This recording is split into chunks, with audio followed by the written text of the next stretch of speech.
Welcome to Beyond Our Focus. I'm Stefan, this is Amanda, and this is Let's Palaver about the drawing of the three. Dark Tower series by Stephen King. We're going to be in part 2 of the book, chapter 3, Odetta on the Other Side. Also, this is the 17th. A fancy Monday, the beginning of a week. Woo! Just... Is next week Christmas? No, it's the week after, isn't it? Yeah. Is this week Christmas? Is next week? No, it's today's 17th. It would be the following. Yeah. We just need to get it over with. Get it done with. So next week is Christmas. Yeah. Yeah, of course. Yes. Mm-hmm. Yeah. Yeah. So, 17th, fancy Monday, Odetta on the Other Side. So last time it was pretty much just we learn a little bit about what happened to Odetta as far as her legs. We got to see Odetta try to steal stuff, and Roland, no. Roland just taking her and bringing her, and the last thing we got was the door was open, Roland willed the Lady of Shadows through it. Yes. It's the last line. And I really liked how they opened it. So. Yeah.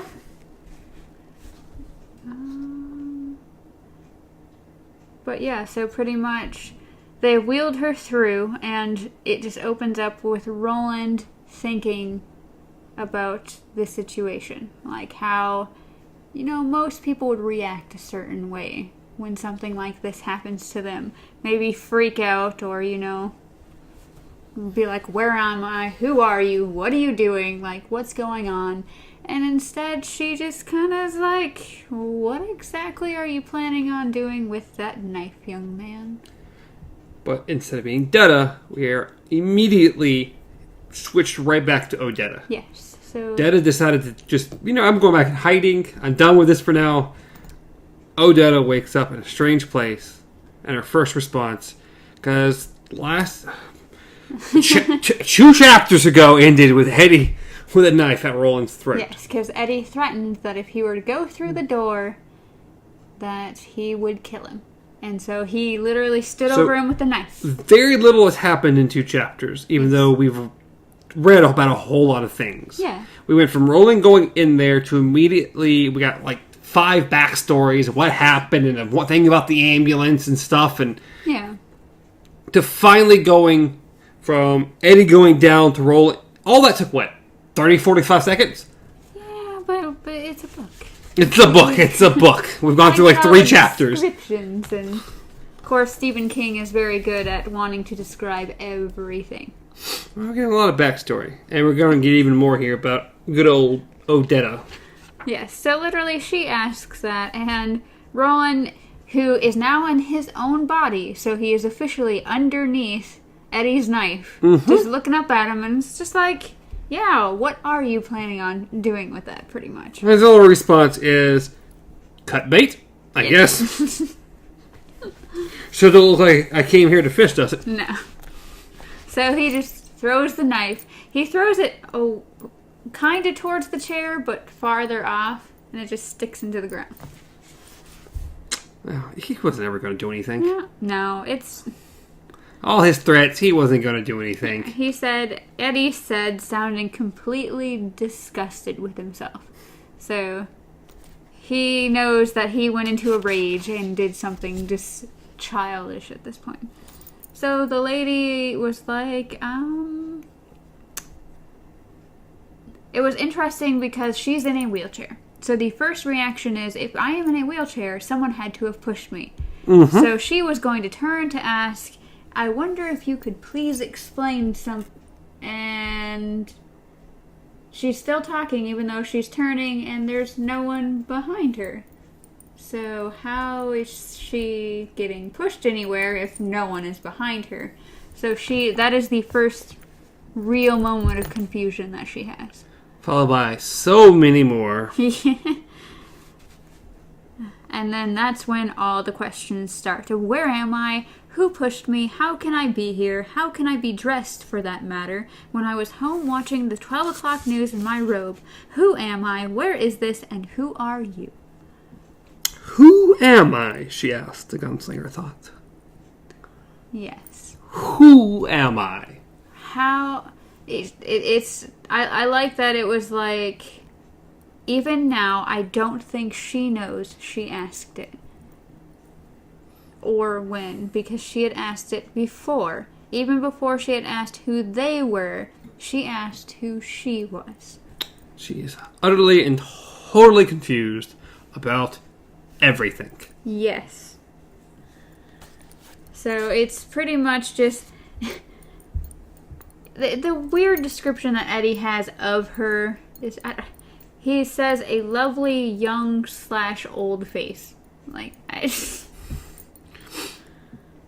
We've seen this, I think, multiple times they've said that about her. About her having an old face or a young face. And it's more determined upon which one she is. Yeah. Kind of how she looks. I don't know. But Eddie's kind of just like, he looks at her and then looks at Roland and is like, how come she doesn't know? Can't say. Shock, I suppose. Shock, huh? Shock took her way back to her living room before she left for Macy's? You telling me the last thing she remembered is sitting in her bathrobe listening to some... Okay, blah, blah, blah. Yeah. Roland didn't answer. And then she's just like... pretty much they had mentioned a name. Krista McAuliffe. And she's like, who is that? Is she one of the missing Freedom Riders? And Eddie had no idea who the Freedom Riders were. No. Which that actually doesn't make sense. Because, we'll get to that, but yeah.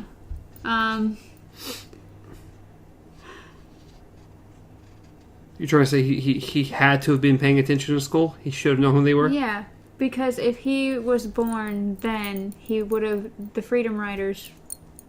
He should have known that as he got older. Should he have? Because... Should he have paid attention? Should he have?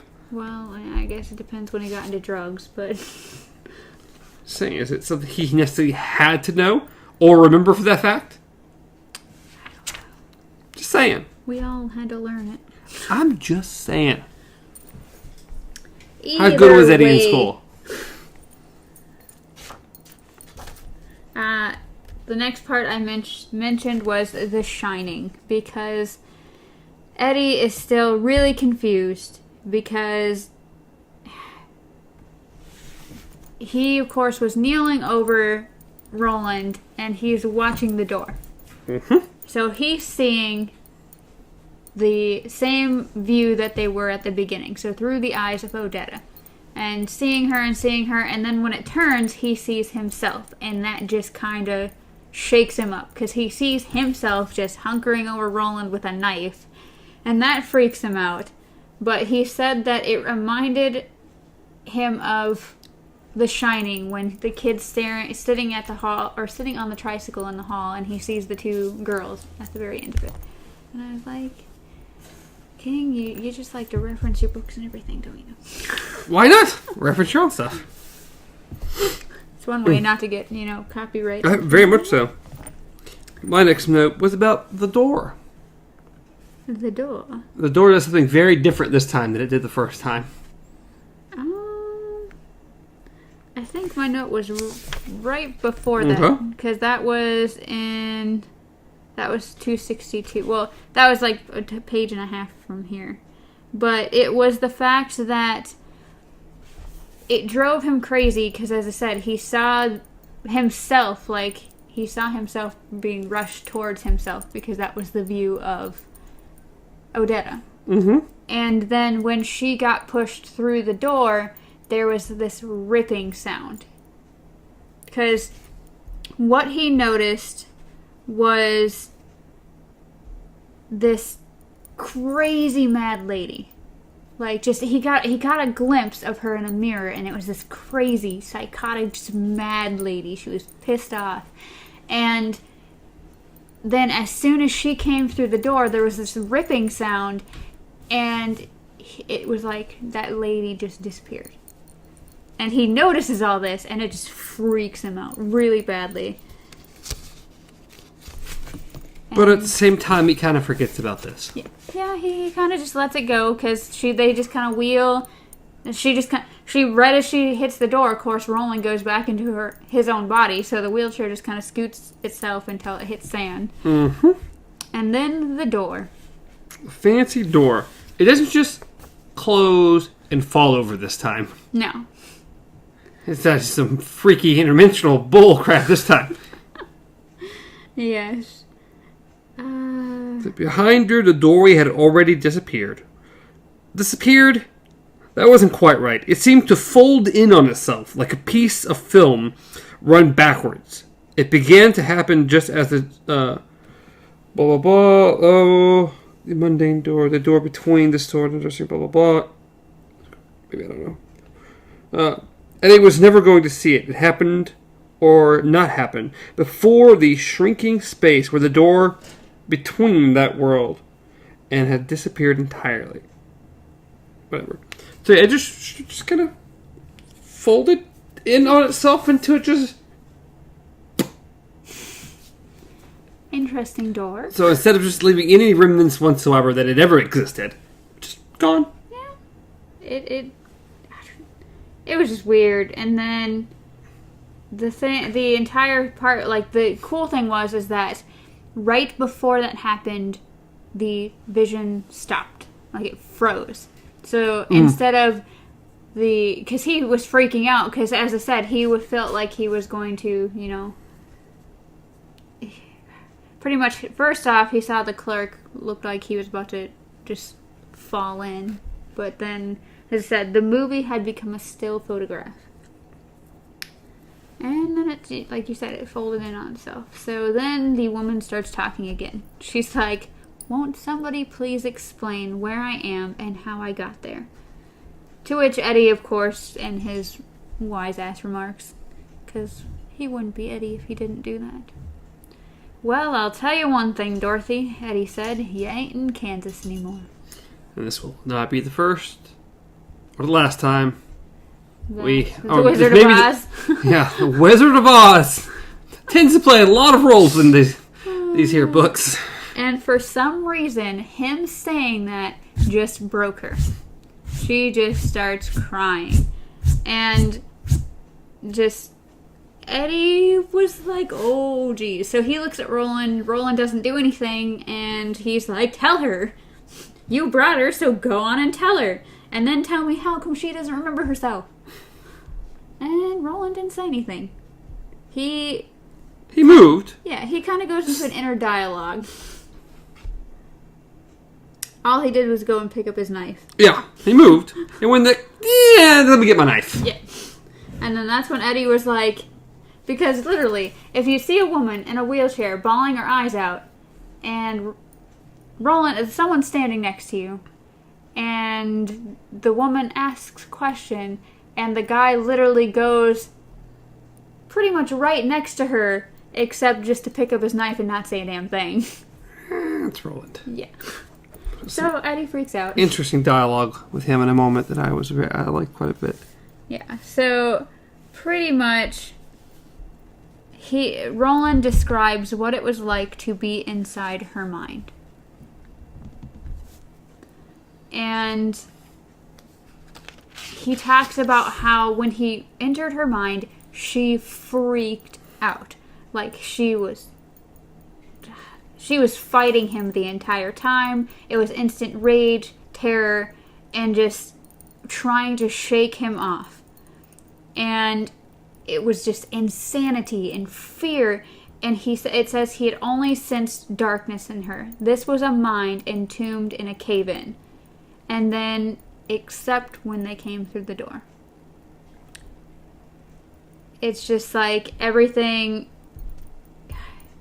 Eddie's mind was crazy in the fact that he was a junkie, and that was it. Being in Eddie's mind had been like being in a room with jittery, sweating walls. Being in the ladies had been like lying naked in the dark while venomous snakes crawled all over you. Yeah, no. You want to talk about that? Until the end, she had changed at the end, and there had been something else, something he believed was vitally important, but either he could not understand it or remember it. Something like the doorway itself, only in her mind, something about, you broke the Force special, it was you. Some sudden burst of understanding. And then Eddie just snaps in. Like, Roland's sitting here doing his inner dialogue thing, and Eddie just snaps him out of it. You're nothing but a machine. Which describes Roland pretty... Roland's very machine-like in a lot of times. But it's just kind of who he is. My next note is either the end of your page or on the next page of yours. I don't know. Pretty much, Eddie, of course, gets pissed off at Roland, walks to her to try to comfort her, and he holds her, and Roland is watching the entire situation. Mm-hmm. So Roland thinks to himself that Eddie will be all right now. His brother is dead, but he has someone else to take care of. So Eddie will be all right.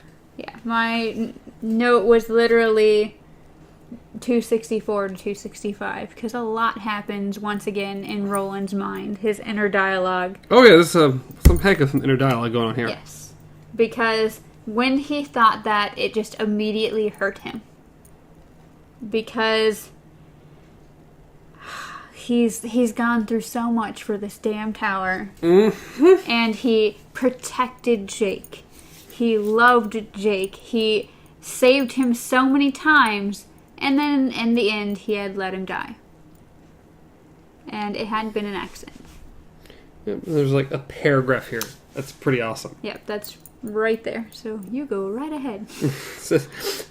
If you had given up your heart for the tower, Roland, you have already lost. A heartless creature is a loveless creature, and a loveless creature is a beast. To be a beast is perhaps bearable, although man who has become one will surely pay hell's own price in the end.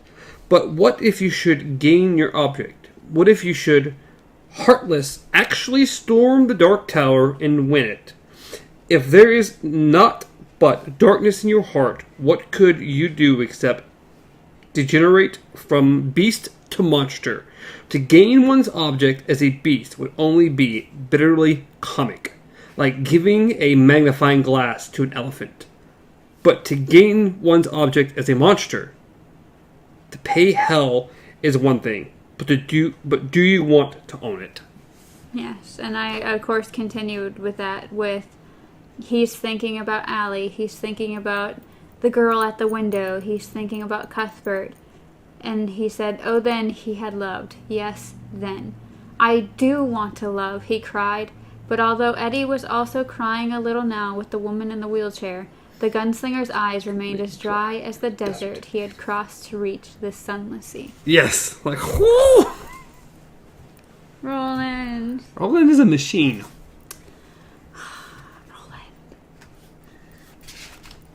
Get some bad news in here a minute. And then section 5 is just a tiny little thing where it's like he would answer Eddie's question later. He would do that because he thought Eddie would do well to be on guard. The reason she didn't remember was simple. She wasn't one woman, but two, and one of them was dangerous. Very, very dangerous. Odetta is not nice. No. So yes, Eddie is still comforting her, and Roland decides to take the water skins and go fill them up. Which, it says that Eddie tried not to be touched by this gesture, since technically it was his turn, but Roland's kind of like, I know that Eddie can probably take care of this woman better than I can, I'm gonna go. And it's like, Eddie goes like, it's kind of one of those, you're still pissed at him, but he's doing this, for the small kindness of his heart, and he found himself touched by it. So it's once again, that Eddie, of course, is attached to Roland's. Mm-hmm. And the further they go along, the harder it's been for them to get water. Yes. It's taking longer and longer to go seek out water. Yes. Dun, dun, dun. Mm-hmm. Dun, dun, dun. So now we're just Eddie and Odetta. Only ones left on the beach. And it just talks about the lobstrosities and how she's probably not going to want to eat them after she finds out that they took Roland's foot and his fingers. This is pretty quick. Eddie, you just met her. God. Yeah. Yeah. She listened attentively to Eddie, not speaking at all, her eyes fixed on his. At one moment, Eddie guessed she was 5 years older than he. At another, he would guess she was 15. There was one thing he didn't have to guess about. He was falling in love with her. Like, Eddie, it's been 5 minutes? I know you're a lonely man, and you've been in this desert for a little while. Not that long, though! He's had a hard life, okay?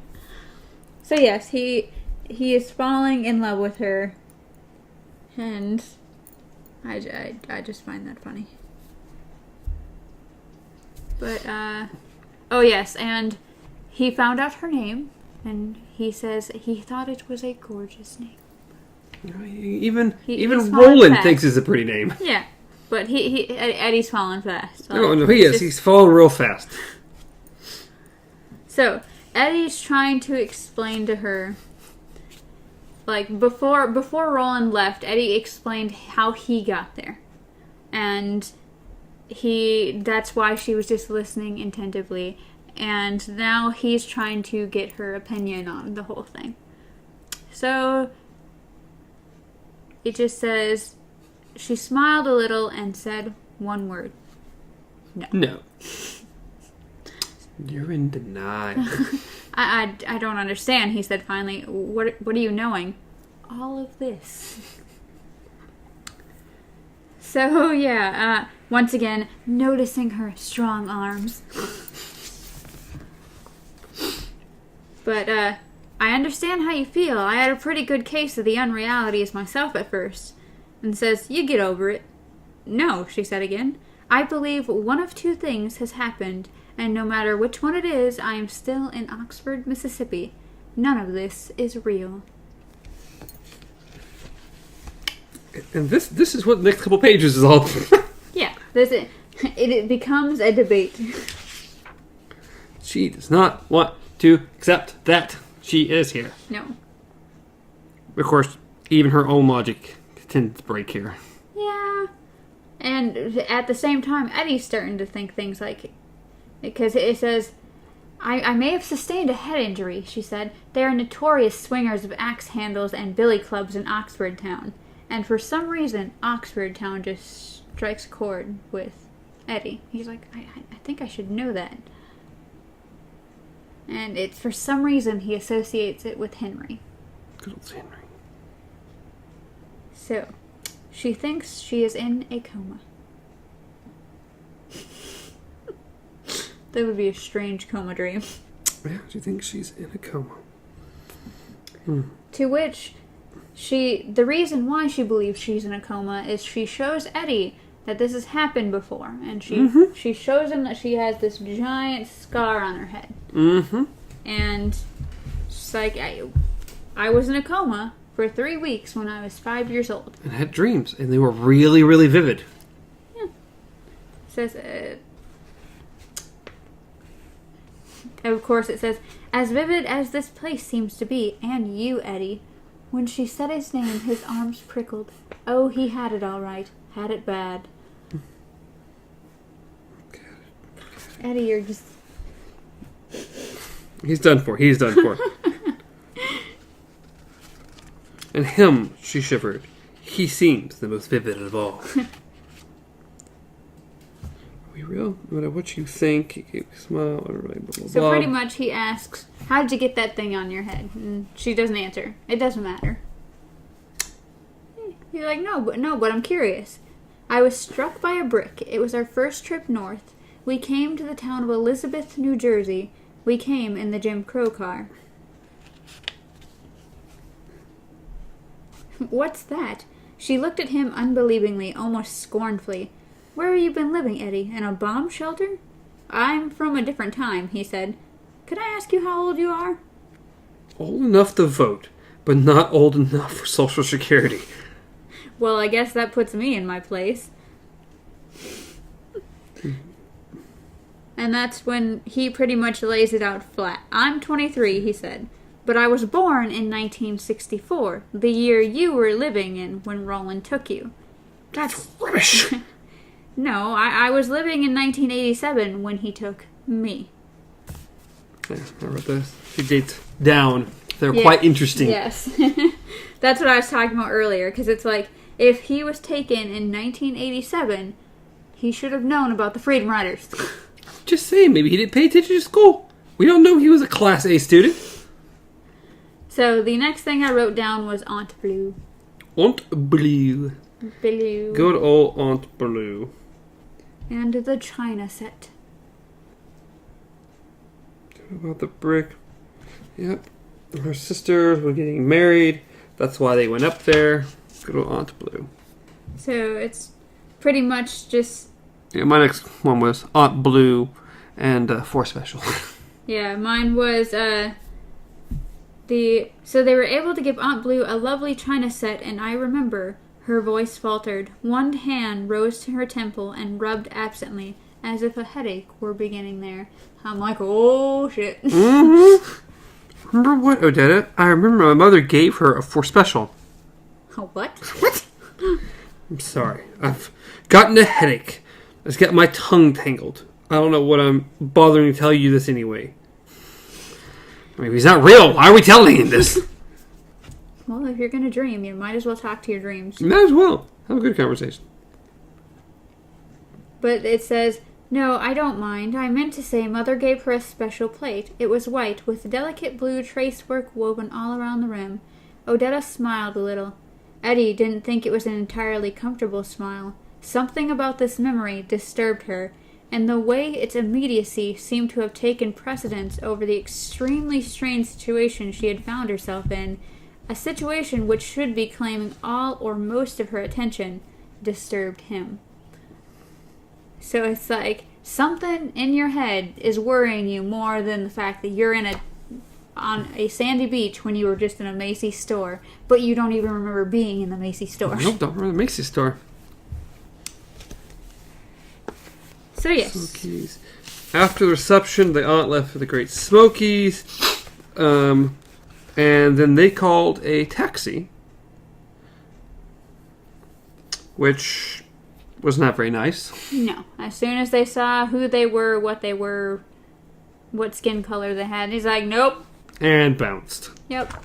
So, on that note, they decided they would just walk to the train station. Yeah, well, nice time to stretch your legs. Mm-hmm. So pretty much just... She said Oxford Town again, and that once again messed with Eddie's mind. He said, only suddenly other words came, just a single line, but he could remember Henry singing it over and over until his mother asked if he could please stop. Somebody save me. No, not quite. Somebody, but somebody better investigate soon. You ever watched Smallville, like an episode of Smallville? Yes. That's the opening song. Oh, it's been forever. I've heard it like a billion times. We watched, I don't know, like 7 seasons of Smallville, and it opened up every time with those lyrics. But it just said he tried for more but couldn't get it. And was that any real surprise? He could have been no more than 3 at the time. Somebody better investigate soon. The words gave him a chill. Eddie, are you all right? Yeah, why? You shivered. He smiled. Donald Duck must have walked over my grave. Good old Eddie. Mm-hmm. So then she tells the story of the brick. The brick. The brick. She's a brick. Ow. She's my dad. Just letting it go. Okay, not exactly what this is going. No, not quite. So they're walking, and she was thinking about just the Central Park clock chiming, and just... Her father had said that he couldn't wait to see her face glow when she saw this clock. And so as a child, she's starting to think, is it going to hurt when my face actually glows? Like, is that what this means? So she's thinking about that when just, bam. Lights out. Yeah. Everything went dark for a while. Then the dreams started. Vivid dreams. She smiled. Like this dream, Eddie. Like this one right here. So then they go into wondering if it was just a falling brick or if someone just launched it at her. Mm-hmm. Well, they said it was an accident, but, you know. What they said. Yes. So she says that and then asks about the lobster creatures, just randomly. Will your lobster creatures come out soon? No, not until dusk. And then he tries to bring her right back to it. Like, so this put you in a coma. That it did. And you think this is the exact same situation, except it was a billy club or something? Yes. Okay, then what's the other one? Because she said there was two things that she thought this could possibly be. Mm-hmm. Odetta's face and voice were calm enough, but her head was filled with an ugly skein of images which all added up to Oxford Town. How did the song go? 2 men killed by the light of the moon. Somebody better investigate soon. Not quite right, but it was close. Close. I may have gone insane, she said. Option B. So either you're in a coma or you lost your mind. Or it could be an option 3 here. This is real reality. So then, of course, if you think you've gone insane, Odetta, you're nuts. Brace unprofitable. Instead of remaining silent for a time, sitting by her wheelchair, his knees drawn up, and blah, blah, blah. Were you really a heroin addict? So pretty much, then we get a description of Eddie, how he is now. Which we haven't really gotten that in a while since he came to the world. He said. It's like being alcoholic. Or basing. It's not a thing you ever get over. What's basing? Oh, something hasn't been invented in your time yet. Christ, no. Heroin was my thing, I told you. You don't seem like an addict, she said. Eddie actually was fairly spiffy. If that was one, ignore the blah, blah, blah.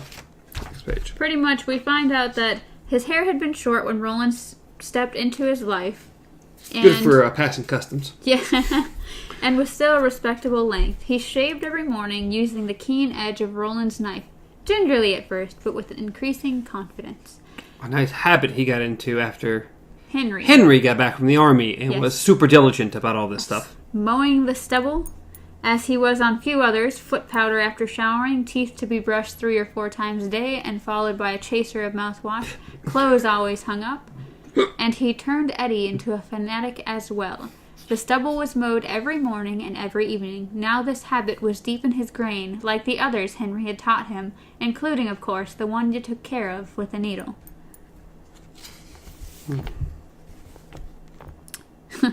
Too clean cut? He asked, her grinning. Too white, she said shortly. And it was quiet for a moment. Blah, blah, blah, blah. Come back to something like that, he didn't know what it was. I'm sorry, she said. That was very unkind, very unfair, and very unlike me. And I like this next part, because it's like, it's not, it's alright, it's not. It's like a white person saying something like, geez, I never would have guessed you were, black, to someone with very light skin. And it says, you like to think of yourself as more fair-minded, Eddie said. What we like to think of ourselves and what we really are rarely have much in common, I should think. But yes, I like to think of myself as more fair-minded, so please accept my apology. On one condition. What's that? She was smiling a little again. That was good. He liked me. He was able to make her smile. Give this a fair chance. That's the condition. Give what a fair chance? She sounded slightly amused. In my brisk blah, blah, blah, blah, blah. That there's a third alternative. that this really is happening, I mean. Eddie cleared his throat. I'm not very good at the philosophical crap. Or, metamorphosis? Yes. Or whatever the hell you call it. Do you mean metaphysics? Maybe, I don't know. I think so. But I know you can't go around disbelieving what your senses tell you. Why, if your idea about this all being a dream is right... I didn't say a dream. Whatever you said. Whatever it comes down to, a false reality. And then she's like, philosophy and metaphysics may not be your bag, Eddie, but you must have been a hell of a debater at school. And, of course, he's like, I was never in debate. That was for the losers. I like this other one a little bit later. A little bit further in the argument here. Yeah. It's like, we could swap slang later all day. It's not getting us any place. What I'm trying to say is that if it's all a dream, it could be mine, not yours. You could be the figment of my imagination. Yes. To which she breaks that. She's like, no. You have a clear understanding of what happened in time events. I'm missing something. To which she breaks that. Yes. And of course, just like... She's still saying that he needed to be on the debate club. It's like, I don't want to debate you. I want you to wake up to the fact that you are awake. That's all. I might be able to at least operate provisionally according to the dictates of your third alternative as long as this situation continued to go on, except for one thing. There's a fundamental difference between what happened to you and what happened to me. Yeah. And then that's when she's like, there's breaks in my consciousness. As for myself, I arrived back from Oxford, was met by Andrew, my driver, and brought up to my building, where she took a shower and went to the evening news. And then as he was talking, nothing. She woke up here on this beach. Yes, and it says, you say you saw me in some sort of magic doorway which is now gone, and that I was in Macy's, and that I was stealing. All of this is preposterous enough, but even if it was so, I could find something better to steal than costume jewelry. I don't wear jewelry. You better look at your hands again, Odetta, Eddie said very quietly. And now she realized she was looking at her hands the entire time they were talking. And there's jewelry on them. None of this is happening, she repeated firmly. You sound like a broken record. And Eddie has finally lost it. He's finally getting mad about this. Like, come on.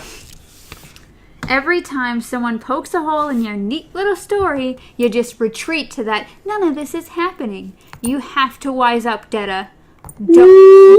Don't call me that. I hate that. She burst out so shrilly that Eddie recoiled. Oh no, she was not happy about that little name. Not even a little bit. Yes. So, pretty much, he just keeps going.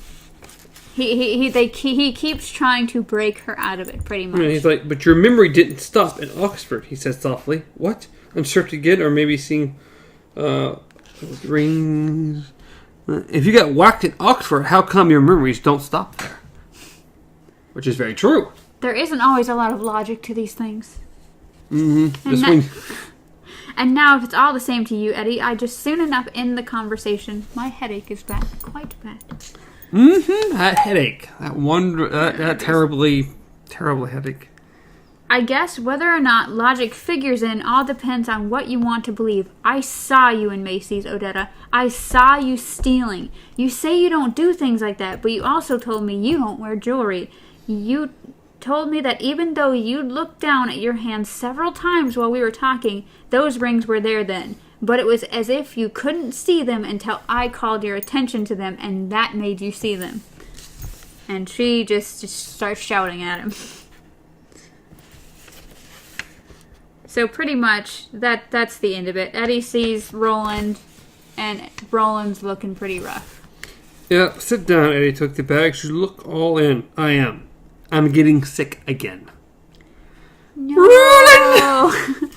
Eddie looked at the gunslinger's flushed cheeks and brow, his cracked lips, and nodded. I hoped it wouldn't happen, but I'm not that surprised, man. You didn't bat for the cycle. Balazar didn't have enough K-Flex. And that's when Roland finds out that with penicillin, you gotta keep taking it until it's done. But at least there's one door to go. Yep. But, once again, things aren't looking well. There's Odetta we have to deal with in a wheelchair, and it's getting harder and harder to find water, and Roland's getting sick again, and now leaving a lot up to Eddie again. Yeah. I have to tell you something about Odetta. That's her name? Uh-huh. It's very lovely, the gunslinger said. Yeah, I thought so too. What isn't so lovely is the way she feels about this place. She doesn't think she's here. I know, and she doesn't like me much, does she?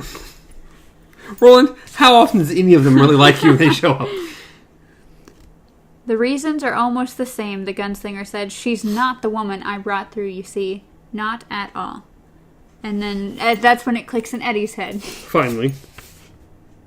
Eddie is slow. But there's the next part where it's like,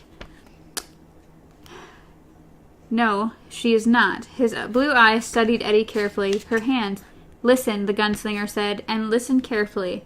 Our lives may depend on it. Mine because I'm getting sick again, and yours because you have fallen in love with her. So, Roland, who's pretty much been out of this entire conversation, has walked away pretty much as soon as he saw Eddie holding her and just the way he looked. He's he knows. Roland's smart man. Roland's smart man. She is two women in the same body. She was one woman when I entered her, and another when I returned here. There was something else, something strange, but either I didn't understand it or I did, and it slipped away. It seemed important. And he kind of looks back behind Eddie to the wheelchair lady and looks back at Eddie. And then gives his warning. Must be on your guard. Do you understand that? Yes, Eddie. His lungs felt as if they were very little wind in them. He understood, or had, at least a moviegoer's understanding of the sort of thing the gunslinger was speaking of. But he didn't have the breath to explain it. Not yet. He felt as if Roland had kicked all the breath out of him. Good, because the woman I entered on the other side of the door was as deadly as those lobster things that come out at night. Dun, dun, dun. Not as dramatic of an ending chapter as some we have had. But it still has that strong dialogue. Well, and they have left Odetta with her headache over in the wheelchair for a few minutes. Yes. So, as the next chapter implies, Detta on the other side. Dun, dun, dun. But yes, because it said, yeah, just no. Okay, so, yeah.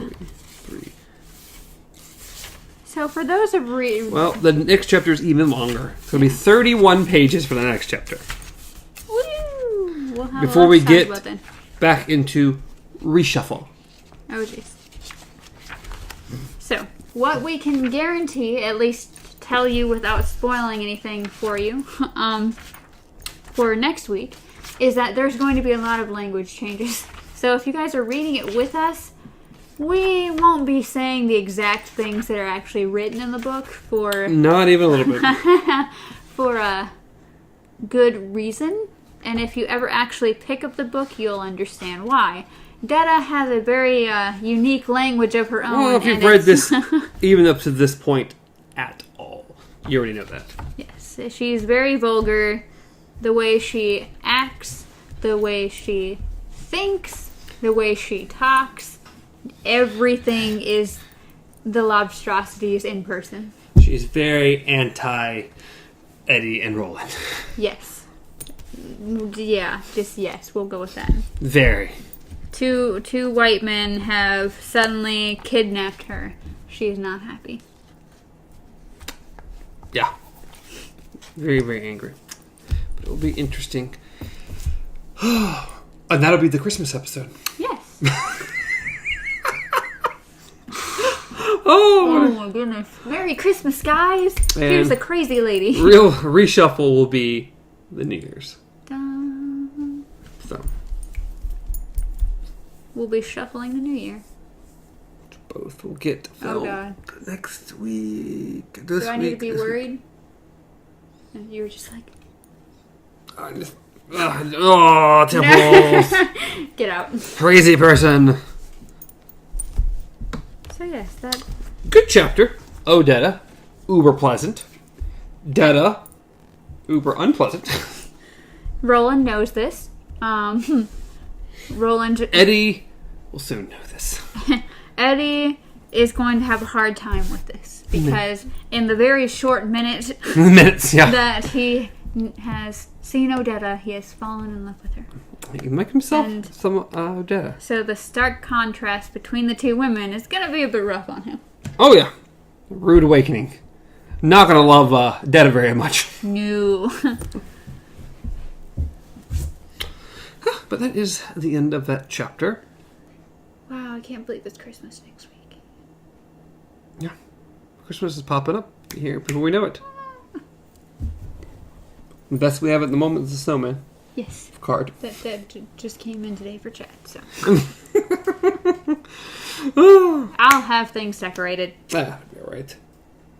But I believe that is it. That's the end of the chapter. We'll see you next week if you choose to participate, if you've made it this far. Yay! As always, you can reach me at Stars Untraveled, reach Amanda at KZ Pup, reach the show at Beyond Our Focus on Instagram, on Facebook, on Twitter, on YouTube, on podcast services around the world. Maybe, kind of, sort of. I don't know. I don't know how that works. I don't know either. So we can pretend. Subscribe to the channels, like the podcast, comment down below anywhere that you can. Comment down below anywhere that you can. I don't know. So if you want to write on a sticky note and put it next to your keyboard, we'll see it. Sure. I have to take a picture of it and send it to us. Anything else? I don't believe so. Well, till next time, long days and pleasant nights. Are you Kung Fu Master? Yes. Okay.